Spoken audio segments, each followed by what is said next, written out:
Again, he is a highly educated educator and Hall of Fame teacher who thinks imagination is the most overlooked part of education. Good test takers who follow canned curriculums and spew out pat answers are not his idea of how to grow a well-rounded student. Innovative classroom teacher Alan Haskvitz says knowledge is what you already know. Imagination is what makes it grow. He's next.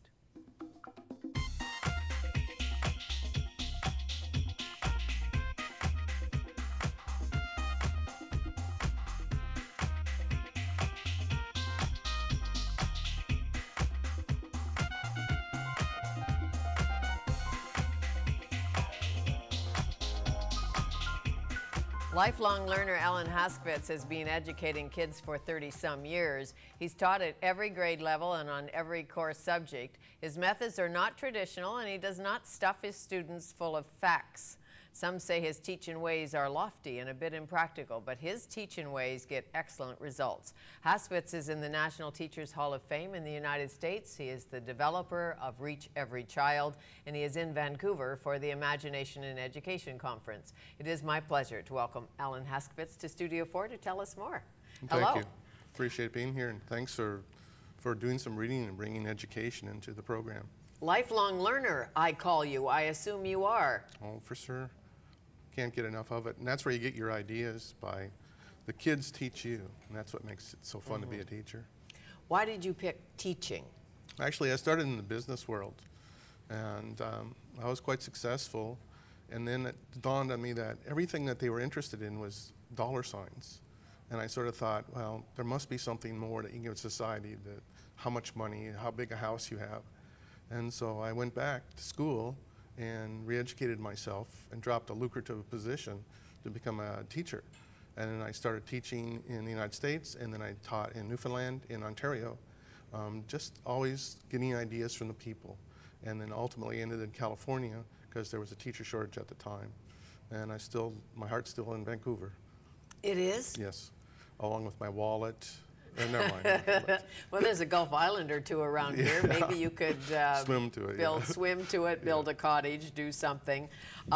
Is there a teacher you remember in your early years who inspired you? Besides the Socrates we were talking about? Yes, okay. that. Socrates, he was pretty good. Yeah. But someone, grade 3, grade 4? Basically, there's a difference between your favorite teacher and the best teacher. Your favorite teacher might do something for you that helped you, that spurred you on. But your best teacher is the one that gives you the things that you need to progress in life. And I still get letters 30, 35 years afterwards from students who did not understand at the time what I was doing, but later on did it. So my best teacher was in the 5th grade.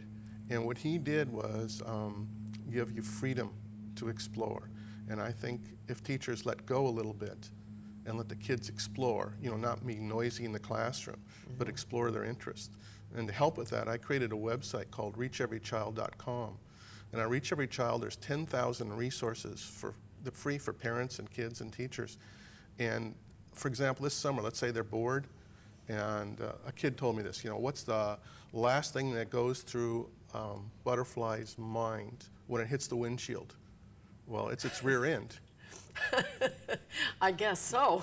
But I said... Unless he flies backwards. Yeah. So I said, well, is it really his rear end? And so we went to his site, and they learned all the parts of the butterfly.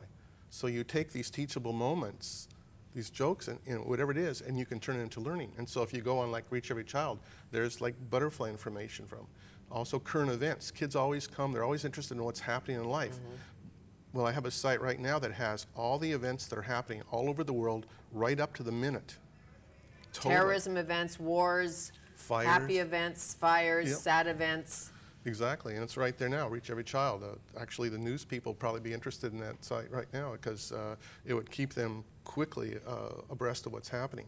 But the kids come in and they're excited about something. For example, in the past, there was a General Noriega in Panama. And maybe some of your viewers recall that. Well, my students wrote him a letter in prison. Noriega? Asked for his point of view because they were interested, and I had Spanish-speaking kids. So I said, well, he's Spanish, so write it in Spanish. Now, I don't read Spanish, so I hope they wrote something good. But, you know, okay. You can just deny it. I don't know how it got there. Nada. Just don't put your name on a return address. Anyway, to make a long story short, he wrote back. He did. And then we sent the reply to Bush, the president at the time. First Bush? First Bush, yeah. And what happened was he sent a letter back, and one of the gang-type leaders that I have in class got up and started to read it to the class and said, "This is a bunch of bull." Really? Yep. Now, did George Bush Sr. write a personal note? No, he or sent was it a generic, thank you for writing the White House? Yeah, exactly. And when the kids saw that he wasn't answering a question, they learned something, that just because somebody has a title, it doesn't mean they're right. So you want to teach a child to be skeptical, not cynical, and so they don't get taken in by people. So that's what's so cool. You are going to be involved in a conference tomorrow, putting the I in imagination. Yeah. What does that mean, the I in imagination? Well, everything in this room, everything that you see was invented by somebody who took something and said, I have a better idea. And a lot of times teachers don't look at that. They just teach what is in the textbook. They don't go beyond. And if they put themselves in with a little flexibility, they can create the most interesting things. For example, one of the things I did was the kids were coming in and they said, my mother had a baby. Okay, so I go, that's a teachable moment. So we went and we made a newspaper up of all the things that happened on the day that baby was born. So they were doing stocks and learning how to read stock marks. They were doing the weather report. They were doing like when the moon rose and set, all these things that were way up. And then they wrote a haiku poem to that mother, and they created this newsletter and sent it to her. And then we contacted local hospitals, and now every day, well, almost every day, every school day, we send it out, fax it to the local hospitals, and they duplicate it and put it in the bags of newborn mothers when they go home. So they have a little copy of what happened, the news events, the sports events, everything. And meanwhile, the kids are learning how to read a newspaper. I like that. On the day you were born, this is what happened. And then keep it forever. And it's really interesting because it says like, welcome newcomer of the class of, let's say, 2024. Because, like in the future, and the parent sees that, and she's going to say, that's when my child's going to graduate from high school. And it's sort of to stimulate thinking. And they do that in the local newspaper, again, putting the eye in imagination. You go, you cast down your bucket, use the resources, you find yourself with free newspapers. We get free newspapers now. Gotta like that. Yeah. In an information age, when our kids are bombarded with many things, many television shows, access to so much information, how do you pique their interest? How do you hook them? Well, the kids essentially, I'm teaching middle school now, and it's not so much in elementary school, but are naturally sort of negative. So you turn negatives to positives. They were watching a custodian watering down a tennis court during a water shortage. Why is he doing that? How come? They went to the water district. You just turn this negativism, and they ended up passing legislation that said you can't do that anymore.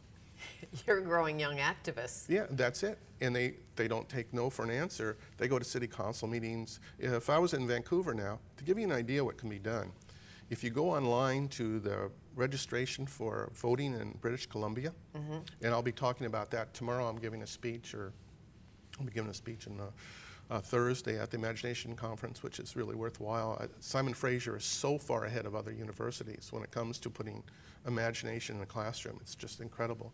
But to give you an idea, what happened was, with this legislation that they did, they pushed it all the way to the top, and then when they got to BC, when they started expanding, they found out that if you register to vote in British Columbia, you have to read above a 12th grade average.